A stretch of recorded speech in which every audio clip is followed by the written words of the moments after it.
안녕하세요, 스토리아트입니다. 오늘은 2022년도 서울예술대학교 방송영상전공 정시 기출문제를 풀이하겠습니다. 문제부터 보시죠.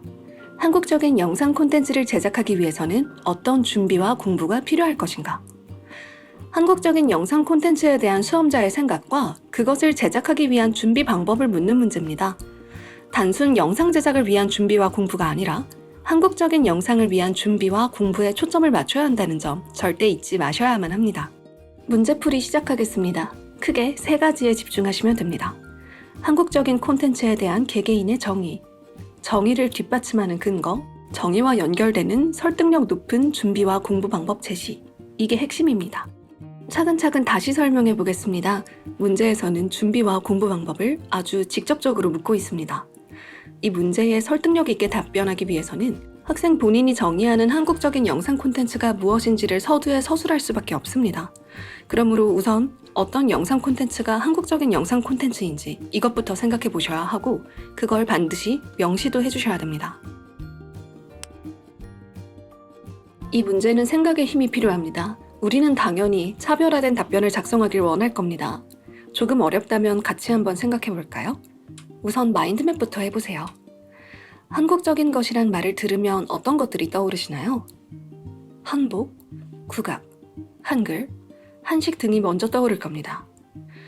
그렇다면 한복, 국악, 한글, 한식에서 파생될 수 있는 콘텐츠에는 어떤 것들이 있을까요? 해를 품은 달, 뿌리 깊은 나무, 황진이, 대장금 등의 작품이 있겠죠. 이런 작품들은 공통점이 있습니다. 모두 한국의 전통 요소를 가지고 있다는 겁니다. 그러면 반문해 보겠습니다. 과연 한국 전통 문화를 담은 콘텐츠만이 한국적인 콘텐츠일까요? 우리가 생각을 전환해 볼 시점입니다. 세계적으로 큰 돌풍을 일으킨 한국 콘텐츠 인기생충은 한국의 전통적인 요소가 짙게 담겨 있진 않습니다. 그럼에도 한국적인 작품입니다. 과연 어떤 부분에서 우리는 그 면모를 느꼈을까요? 반지하라는 공간? 어린 나이의 자녀부터 시작되는 교육열, 입시 지도 등 다양한 요인이 있겠죠. 이런 식의 보다 넓은 생각을 통해 자신만의 한국적인 영상 콘텐츠에 대한 정의를 생각해 보시길 추천드립니다. 그 생각의 힘을 이어받아 준비 방법 및 공부 방법에 대해서도 참신한 접근을 할 수 있습니다. 답변 작성 방법 안내해 드립니다. 우선 서론, 본론, 결론에 해당하는 목차를 만들어 보세요. 그래야 논리적이고 설득적인 한 편의 글이 완성됩니다.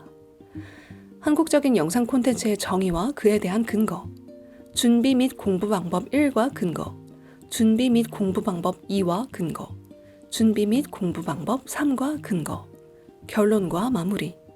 이런 식으로 작성해 두시는 겁니다. 먼저 한국적인 영상 콘텐츠의 정의를 서술해야 할 텐데요.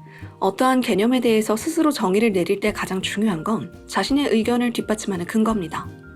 읽는 사람을 충분히 설득시킬 수 있는 근거가 필요하죠.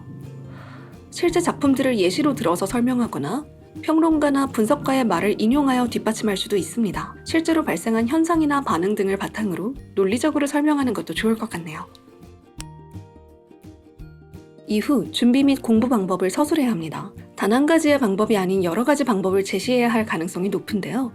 이처럼 여러 개의 답변을 서술할 때는 나열만 하기보다는 그 공부 방법이 왜 필요하며 어떤 식으로 실행할 수 있는지 등 더 자세한 본인의 생각을 함께 서술하는 편이 좋습니다. 또 앞서 서술한 한국적인 영상 콘텐츠의 정의와 연관지어 생각해 주시는 걸 추천합니다. 그래야 더 탄탄하고 납득 가능한 답변이 될 가능성이 높아집니다. 결론을 어려워하시는 분들이 많으신데요. 안정적인 끝맺음을 맺으려면 앞서 작성한 내용을 정리하는 문장을 간단하게 작성해 주시면 끝입니다. 오늘은 서울예술대학교의 2022년 정시 작문 기출문제를 분석해봤습니다. 앞으로 시험을 준비할 수험생 여러분들 모두 보편적인 답변이 아닌 자신만의 차별화된 답변을 고민해보시길 추천드립니다. 지금까지 스토리아트였습니다. 오늘도 시청해주셔서 감사합니다.